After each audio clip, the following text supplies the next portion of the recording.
The day they took Lyra, the sky above Verdant Hollow was the color of new copper, warm, almost gentle, the kind of morning that should mean nothing bad.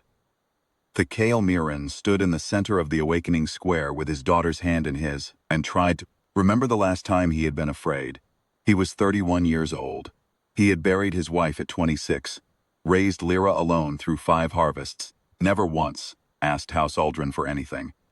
He was known in the outer lanes as the man who fixed broken roots and sick children with equal patience, and known in the noble quarter as Simple Kale, the Null-Affinity herbalist who smiled too much and understood too little. He had heard both names his whole life. Neither had ever made him afraid. The mana scanner touched his wrist and buzzed flat. Null-Affinity. 0 elemental channel detected. The tribunal clerk read it aloud without looking up. And the awakening square went quiet the way a room goes quiet when someone has already made up their mind. Then Lyra pressed her small hand to the stone and the whole square bloomed. Green fire, not destructive, alive, poured from the awakening dais in concentric rings. Flowers cracked through the cobblestones.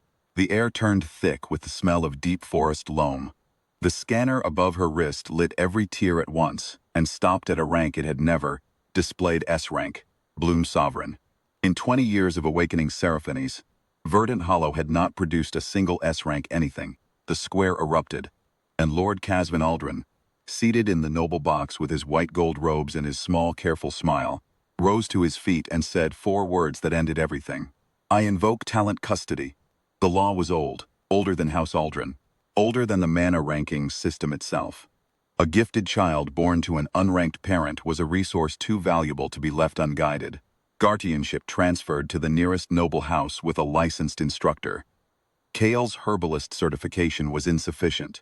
His Null-Affinity made him structurally incapable of training or protecting an S-rank awakener. Tribunal clerk read the transfer order in a flat voice. 2 House Aldrin retainers stepped toward Lyra. Kale went very still. Lyra looked up at him, 8 years old, green fire still flickering at her fingertips, and said, Papa? He crouched to her level. He held both her hands until the fire dimmed. He told her he would come to the gate every morning. He told her he would fix this. He told her, quietly and with total certainty, that she was the best thing that had ever grown. The retainers took her anyway. Kale walked out of Verdant Hollow that afternoon with a revoked license, a single pack, and nothing else. The mana scanner in his chest, the one the tribunal clerk had already dismissed as empty, turned over once, deep and slow, like a root finding water 40 meters down. System dormant class detected designation, root sovereign, activation condition, sustained provision, tokens. 1,000. He did not know what that meant yet. He walked to the outer villages and started working. The outer villages of the Hollow District had been declining for 6 seasons. The noble quarters irrigation systems drew water from the upper channels. What reached the outer lanes was silted and irregular. Kale knew this because he had been fixing it quietly for years, without anyone asking him to. He found a child with a persistent lung rattle in the first house he stopped at, mixed a compress from the roadside growth he'd been cataloging since he was 12, and stayed until the child's breathing eased. Token count, 4. He found a collapsed retaining wall on a root crop farm 2 lanes over. He spent 3 days reinforcing it with interlocking stone and packed clay, a technique he'd read in a water management scroll he'd borrowed, and never returned from the Hollow Library. The family fed him dinner and offered to pay him. He did token count. 19. He built a small shelter from salvaged wood on the edge of the outer lane. He grew herbs. He tended everything within reach. Every morning at the 6th bell he walked to the noble gate and asked to see Lyra. Every morning he was turned away. System. Nurture tokens. 87,000. Milestone unlocked. Verdant sense. Passive. Read the life force signature of every living thing within 200 meters. The world opened up like a second set of eyes. He could feel the sick crops 3 fields away. A root blight moving through the soil beneath the noble quarter's southern orchards. He could feel the children in the outer lanes, whose mana channels were developing unevenly, starved of the right nutrients. He could feel faintly, like a candle behind thick glass, the wild, flickering pulse of Lyra's Bloom Sovereign class from somewhere inside the noble estate walls, bright and chaotic and wrong. She was struggling. He sent a written report on the root blight to House Aldrin's agricultural office. They did not respond.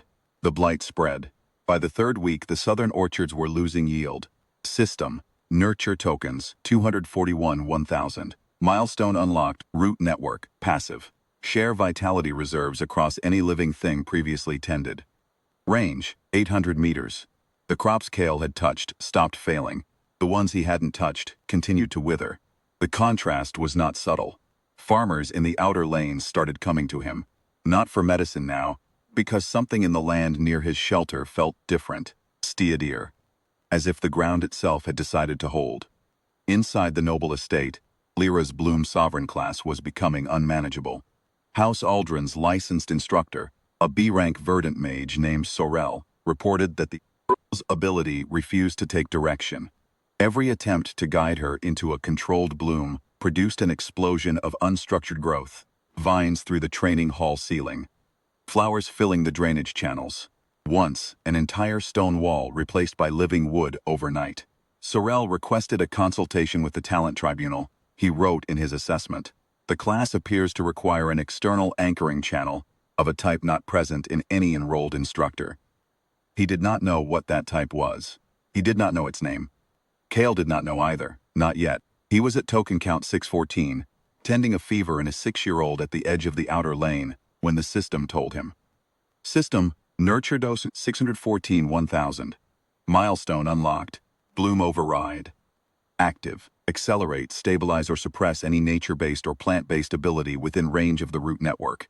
Note: Bloom Sovereign class identified within network range. Anchor function available on demand. He sat back on his heels and understood all of it at once. Lyra's power was not broken, it was unencored. The Bloom Sovereign class was a surface expression. Extraordinary, blazing, everything the noble scanner could see.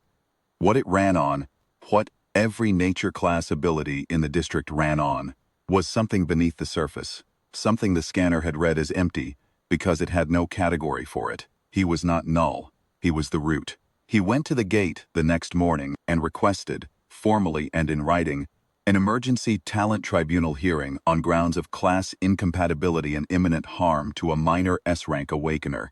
The clerk took the letter with the expression of someone accepting refuse. 3 days later, tribunal date was set, not because Lord Casvin was concerned, but because Sorel's damage reports had become expensive.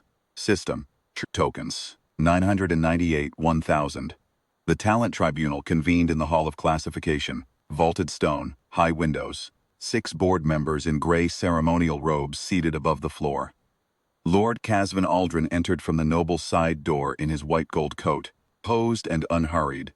He had already spoken with the board chair privately. This was a formality. A Null-Affinity herbalist making a legal challenge against a talent custody transfer was not a proceeding that required preparation. Kale entered from the public door in his rough-spun coat, carrying nothing. He was shown to the petitioner's stand. The board chair asked him to state his grounds. He stated them. The board chair noted that the petitioner had no registered class, no licensure, and no legal standing to contest a talent custody transfer under current statute. Lord Casvin watched from his seat with a small, careful smile. Then Lyra was brought in. She was thinner than 3 months ago. The green fire at her fingers was not warm now. It was erratic, spiking, the way a flame behaves when the fuel source is wrong. She found Kale across the hall and went rigid like a compass needle swinging home. System, nurture tokens. Absolute root unlocked. Class designation, root sovereign, unranked, above classification, the root. All nature-based ability channels in range now running through primary substrate. Bloom override, active, range, unlimited within root network. The floor of the hall of classification did not crack. It did not explode. What happened was quieter and more absolute than either. The dead stone under the hall's foundation tiles went green. Not visibly, no one saw it, but every nature class ability in the room, every small passive that the 6 gray-robed board members carried in their channels, every flicker of Sorel's B-rank verdant mage affinity, and every wild, crackling surge of Lyra's Bloom Sovereign class went still, perfectly, completely still, as if something had simply turned the volume down on everything except the signal it was carrying. Lyra exhaled. The fire at her hands became soft and warm and orderly, the way it had looked the morning of the awakening ceremony, before the retainers arrived. She took one step toward Kale, and her class responded like it had been waiting. Controlled blooms opened along the floor in a clean, directed line. No vines through ceilings, no exploding walls. Just growth, precise and calm. Sorel, seated in the observation section, stood up without meaning to. His hand went to his own mana channel and found it not suppressed, still present, full capacity, but running, undeniably, to something beneath it. Something that had been there the whole time. He sat back down slowly. Lord Casvan Aldrin rose from his seat. His small, careful smile was gone. He looked at Kale across the hall with an expression that had not been on his face in a very long time. The expression of a man who has just learned that the ground he built his house on belongs to someone else. He came down from the noble box. He crossed the hall floor. He stopped in front of Kale Myron, the Null-Affinity herbalist, the simple man, the father they had declared unfit, and he went to one knee. "Stabilize her," he said. His voice was not composed. "Please, I am asking you. Stabilize her, class." Kale looked at him for a moment, not with contempt, not with triumph. The same unhurried calm he had carried to the outer lanes, and the sick children, and the collapsing retaining walls. The same patience he had given to everything he had ever tended. "She's already stable," he said. "She has been since I walked in." Board chair called for a recess that lasted 4 minutes. When the tribunal reconvened, the board voted 6-0 to suspend the talent custody law pending emergency review and to return full guardianship of Lyra Mirren to her father, effective immediately. The board chair noted for the official record that the petitioner's class designation, root sovereign, unranked, above classification, had no existing legal category and would require new statute. The Hall of Classification would need to update its documentation. Lyra crossed the floor at a run and hit Kale at the center of his chest with both. The green fire wrapped around them both, warm, steady, exactly the way it had always been meant to look. Lord Casvan Aldrin remained kneeling until a retainer came to help him up. He did not speak again that day. The Outer Lane farms were the best yielding in the district by the following harvest. The root blight in the noble orchards required Kale's assistance to clear. He provided it, because that was what he did. He charged nothing. Token count climbed past 1,100 and kept going. The system had stopped showing him a ceiling. There wasn't one.